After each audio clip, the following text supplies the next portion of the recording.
வணக்கம், நான் சிவா பேசுகிறேன். இது எங்களுடைய முக்திநாத் யாத்திரையோட 6வது நாள் ப்ரோக்ராம் ஆகும். நேற்றைக்கு நாங்கள் போகுராலேருந்து காத்மாண்டு பை பஸ் வந்தோம். வர்ற வழியில் மணக்காமா தேவிங்க டெம்பிளை பார்த்துட்டு நான் காத்மாண்டு வந்து சேர்றப்போ நைட்டு வந்து ஒரு 11 மணி ஆயிடுச்சு. ஸோ டின்னரை முடிச்சுட்டு நாங்கள் தங்கியிருந்த ஹோட்டல் ஹயாத் பிளஸ் தங்கிட்டோம். இன்றைக்கி காலையில் நான் வந்து டோலேஸ்வர் மகாதேவ் டெம்பிளுக்கு வந்திருக்கிறோம். இது நாங்கள் தங்கியிருந்த ஹோட்டல் வந்து 25 கிலோமீட்டர் இருக்குது. இது பகத்பூருங்கிற மாவட்டத்தில் உள்ள சூரிய விநாயகங்கிற பகுதியில் அமைஞ்சிருக்கு. நாங்கள் இந்த கோயில் அடிவாரம் வந்து சேர்றப்ப காலையில் மணி 7. இங்கே அப்போ தான் கடைகள்லாம் திறந்துட்டு இருக்கிறாங்க. இங்கே வில்வமும் கிடைக்குது. ஸோ வில்வம் பூஜைக்கு வேணும்னா இங்கே வாங்கிக்கலாம். சாதுக்கள் நிறைய பேர் உட்கார்ந்துருக்கிறாங்க. இங்கே வந்து ஒரு வன்னி மரம் மாதிரி ஒரு மரம் இருக்குது. அந்த மரத்தை மக்கள் சுற்றிட்டு இருக்கிறாங்க. இதுதான் கோயிலோட முழு வடிவங்கள். இந்த கோயிலுக்குள்ளே பார்த்தீங்கன்னா ரொம்ப மிகப்பெரிய கோயிலுங்க இது. இந்த கோயிலுக்கும் கேதார்நாத்துக்கும் பல தொடர்புகள் இருக்குது. இந்த கோவில் பார்த்தீங்கன்னா கேதார்நாத்தோட தலைப்பகுதி அப்படின்னு சொல்லிட்டு இருக்கிறாங்க. இந்த கோவிலோட மூலவான சிவனை வந்து பெரிய ஃபோட்டோ வச்சிருக்கிறாங்க.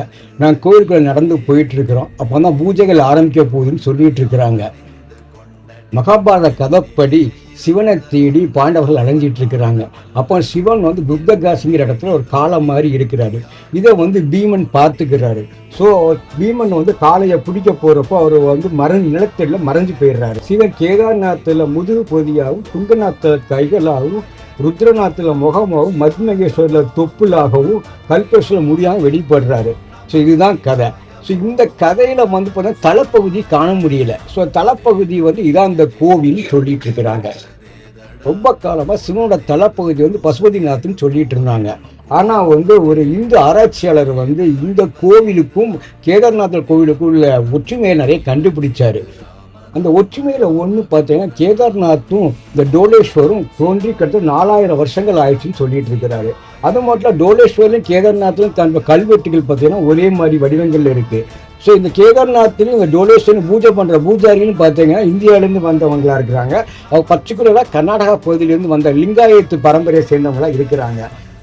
இந்த பூசாரி முக்கிய தெய்வமான வீரபத்ரர் வந்து கேதார்நாத்லையும் இருக்கிறார், டோலேஸ்வரம் இருக்கார். இதே மாதிரி பல்வேறு ஆராய்ச்சி முடிவுகளை கொண்டு இந்த கோயில் வந்து கேதார்நாத்தோட தலைப்பகுதி அப்படின்ட்டு அறிவிச்சாங்க. 2009ஆம் வருஷம் கேதார்நாத் பீடத்தின் தலைமை பூசாரியான ஸ்ரீ 1008 ஜகத்குரு பீம சங்கரிய சிவாச்சியார் வந்து இந்த கோவில் வந்து கேதார்நாத்தின் தலைவர் அப்படின்னு ஒரு போர்டை வச்சு இந்த இடத்துல பூஜைகள் பண்ண ஏற்பாடு பண்ணார். ஸோ அதுலேருந்து இந்த கோவில் வந்து நமக்கு கேதார்நாத்தின் தலைப்பகுதி அப்படின்னு சொல்லிட்டு இருக்கிறாங்க. பாண்டவருடைய பாவங்களை எல்லாம் சிவன் களைஞ்சதுனால இந்த கோவிலுக்கு வந்தால் இப்பிறவில நம்ம செஞ்ச பாவங்கள் எல்லாம் நீங்கன்னு ஒரு நம்பிக்கை மக்களுடைய பரவலாக இருக்குது. இந்தியாவில் உள்ள சார்தாம் யாத்திரை, அதாவது யமுனோத்திரி, கங்கோத்திரி, கேதார்நாத், பத்ரிநாத் மற்றும் பஞ்சு கேதார் எல்லாம் வழிபாடு செஞ்சுட்டு அதுக்கப்புறம் இந்த கோவிலுக்கு வந்து வழிபாடு செஞ்சாலும் அந்த யாத்திரை வந்து முழுமையாக நிறைவேறும்னு சொல்லி நம்பிக்கை இருந்துகிட்டு இருக்கு. இந்த கோவிலில் பெண் தெய்வங்கள் கிடையாது. இங்கே வந்து வீரபத்திரருக்கும் காலபைரவருக்கும் சன்னதி இருக்குது. இந்த காலபைரவர் சன்னதி பக்கத்தில் பார்த்தீங்கன்னா ஸ்வஸ்திக் பெரிய சிவலிங்கங்கள் வச்சுருக்கிறாங்க. ரொம்ப பார்க்கவே ரொம்ப அழகாக இருந்துச்சு. அது வந்து பார்த்தீங்கன்னா ஸ்வஸ்திக், அதாவது ஒரு சிம்பிள் வந்து ப்ராஸ்பரிட்டி அப்படின்னு காமிக்கிறதுக்காக சிவலிங்கம் இருக்குது. உலகம் முழுவதும் ஏற்றுக்கொள்ளக்கூடிய வந்து ஸ்வஸ்திகா சின்னங்கள். இந்த சின்ன இந்து முறைப்படி பார்த்தீங்கன்னா சக்தியோட வடிவங்கள்னு சொல்லிக்கலாம். ஸ்வஸ்திக் அது இருக்கிறது நல்லதுங்கிற பொருள் அது. அதனால தான் ஸ்வஸ்திக் வடிவில் வந்து சிவலிங்கம் வச்சிருக்கிறாங்க. அது நடுவில் பார்த்தீங்கன்னா நான்முகன் சிவலிங்கம் ஒன்று இருக்குது. இதுதான் பசுபதிநாத் கோவிலையும் உள்ள சிவலிங்கங்கள். நேபாளில் நிறைய இடத்துல பார்த்தீங்கன்னா 4 முகங்களுடைய சிவலிங்கங்கள் தான் இருக்குது. அது பக்கத்தில் ஒரு நந்தி ஒரு பிராஸ் தலை வச்சிருக்கிறாங்க. உலகத்தில் எந்த நாடாக இருந்தாலும் எந்த மதமாக இருந்தாலும் ஸ்வஸ்திக் சின்னம் வந்து ஒரு ப்ராஸ்பரிட்டி சின்னமாக எடுத்துக்கொள்ளப்பட்டிருக்கு. இப்போ வந்து பார்த்தீங்கன்னா பைரவருக்கு வந்து ஆரத்தி நடக்குது. அதை நீங்கள் பாருங்கள்.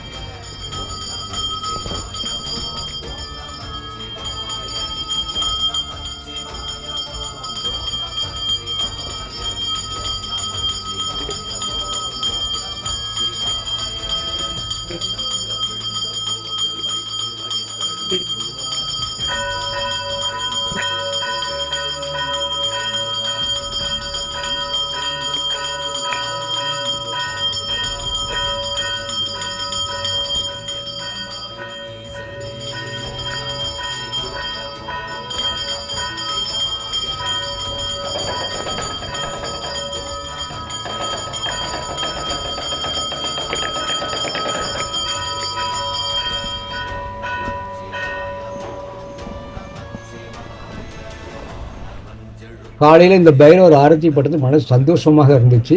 பைரவர் மன குளிர நாங்கள் தரிசித்தோம். இந்த கோவில் பார்த்தீங்கன்னா கோசி நதிக்கரை, அதாவது ஒரு ரிவர் பெட்டில் தான் அமைஞ்சிருக்கு. மலையிலேருந்து வர்ற கோசி ரிவர்னு சொல்லி இடத்துல அமைஞ்சிருக்கு. நாங்கள் அந்த இடத்துல ஃபோட்டோ வீடியோ எடுத்துக்கிட்டோம். ஸோ கோயில் சுற்றி பார்க்க போனோம். இங்கே பார்த்தீங்கன்னா 3 தீர்த்தங்கள் வழங்கிட்டு இருக்கு. இது கோசி நதியோட நீர்னு சொல்லிட்டு இருக்கிறாங்க. என்ன தீர்த்தம்னு எனக்கு தெரியல. அங்குள்ள பூஜாரி வந்து பைரவருக்கு ஆரத்தி முடிச்ச பிறகு அவர் வந்து மற்ற சன்னதிகளுக்கெல்லாம் பூஜை பண்ணணும்னு கிளம்பி போயிட்டாரு. நான் கோசி நதிக்கரையை பார்த்தோம். பார்க்க ரொம்ப அட்டகாசமான ஒரு ரம்மியமான இயற்கை காட்சிகள். ஸோ இப்போ கோவிலை சுற்றி காமிக்கிறேன் பாருங்கள். இந்த கோவிலில் மூலவருக்கு இடது பக்கம் பார்த்தீங்கன்னா விநாயகர் தனி சன்னதியில் வச்சிருக்கிறாங்க. அது வாசலில் பார்த்தீங்கன்னா அனுமனுக்கும் ஒரு மாடம் வச்சு அனுமன் சிலையும் வச்சிருக்கிறாங்க. இது பார்க்க வந்து பார்த்தீங்கன்னா ஆதி அந்த வழிபாடை திரும்ப நடைபடுத்துச்சு. அது மட்டும் இந்த கோவிலில் பார்த்தீங்கன்னா நவகிரகங்கள் கிடையாது. ஆனால் வேற ஒரு புதுமையாக இருந்துச்சு. நவகிரக எந்திரங்கள் வச்சுருந்தாங்க. இதுதான் நவகிரக எந்திரங்கள். பார்த்தீங்கன்னா நவகிரகங்கள் வந்து கீழேயே வந்து எந்திர வடிவில் வச்சுருந்தாங்க. இது புதுமையாக இருக்குது. நான் முதல் தடவையாக பார்க்குறேன். இதுவரை இந்தியாவில் இப்படி நான் பார்த்துருக்கேன். சிலைகள் பார்த்துருக்கேன், மேலே பார்த்துருக்கேன், இப்படிலாம் பார்த்துருக்கேன். பட் எந்திர வடிவில் நவகிரகங்கள் வந்து முதல் தடவையாக நான் வாழ்க்கையில் முதல் தடவையாக பார்க்குறேன். இதெல்லாம் இது பார்க்கறதுக்கு புதுமையாக இருந்துச்சு. இந்த கோவிலில் நவகிரகங்கள் வந்து எல்லாமே சிவனுக்கு கீழே தான் இருக்குது. அதாவது சிவனை கும்பிட்டாலே நவகிரகங்கள் ஒன்றும் பண்ணாதுங்கிற ஒரு உண்மையை உணர்த்துறதுக்காக இது அமைஞ்சப்பட்டதாக நான் பண்ணிட்டுருக்கேன். இப்போ ஆரத்தி ஆரம்பிக்க போது பாருங்கள் மூலவருக்கு. அதை பாருங்கள், கண்குளிராக நீங்கள் தரிசனம் பண்ணுங்க. அதை ரொம்ப நல்லா இருக்கும்.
உண்மையிலே இன்றைய காலையில் இந்த ஆரத்தி பார்க்க ஒரு மன சந்தோஷமாக இருந்துச்சு. ஆரத்தி கொஞ்சம் பிரசாதம் கொடுத்தாங்க. ஸோ அதையும் வாங்கி சாப்பிட்டுட்டோம். சாப்பிட்டு நாங்கள் கோயில் சுற்றி பார்க்க போகிறோம். இந்த கோயிலை பார்த்தீங்கன்னா மிகப்பெரிய நந்தி மூலவருக்கு ஈத்தால இருக்குது. பக்கத்தில் வந்து ஒரு பிராஸில் வந்து ஒரு நந்தி வச்சுருக்கிறாங்க. இந்த நந்தி மூலவர் கும்பலுக்கு முன்னால் எல்லா மக்களும் எங்களோட நந்திகள் வந்து பூஜைகள் பண்ணிட்டு தான் மூலவரை பார்க்கவே போயிட்டு இருக்காங்க. இந்த கோவிலை பற்றி அவங்க லோக்கல் பீப்புள்கிட்ட நான் விசாரித்தேன்.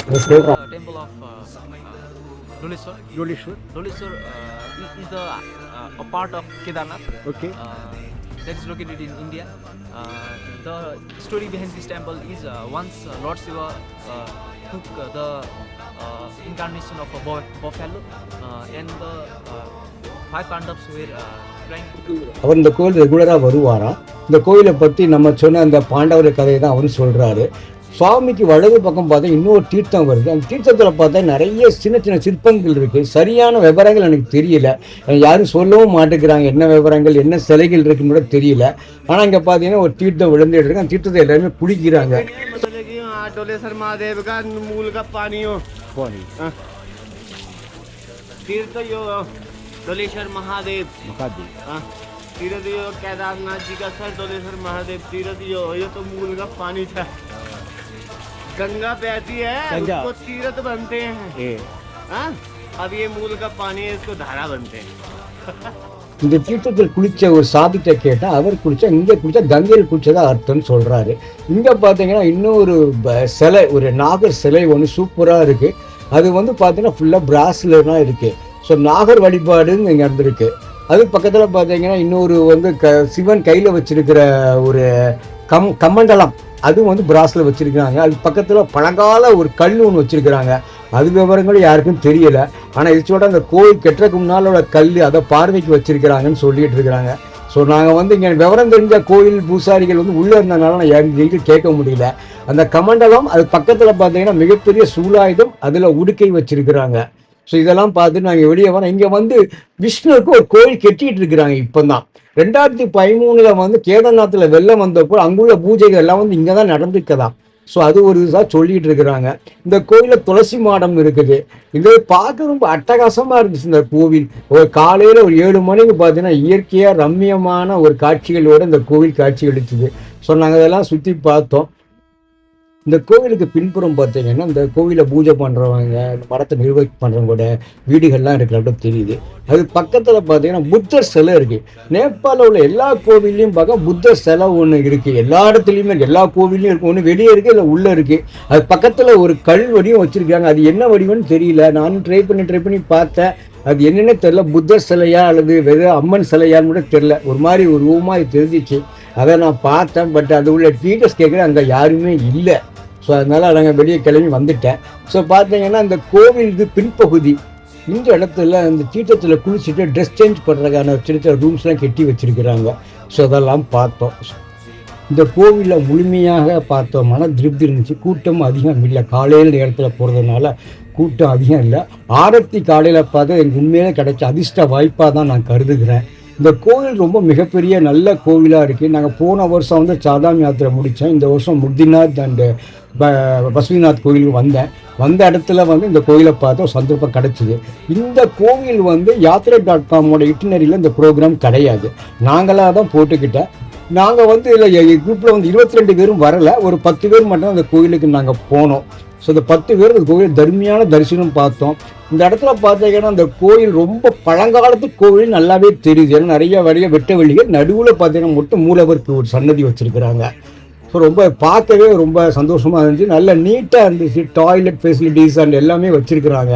ரொம்ப சந்தோஷமாக இருந்துச்சு. இப்போ தான் கடைகள்லாம் திறக்க ஆரம்பித்தாங்க. நாங்கள் ஆரத்தி முடிச்சு வெளியே வர பார்த்தீங்கன்னா சின்ன பூக்கடைகள் எல்லாம் திறக்க ஆரம்பிச்சிட்டாங்க. அந்த பூக்கடைகளில் ஃபுல்லாக பார்த்தீங்கன்னா ருத்ராட்ச மாலைகள் தான்.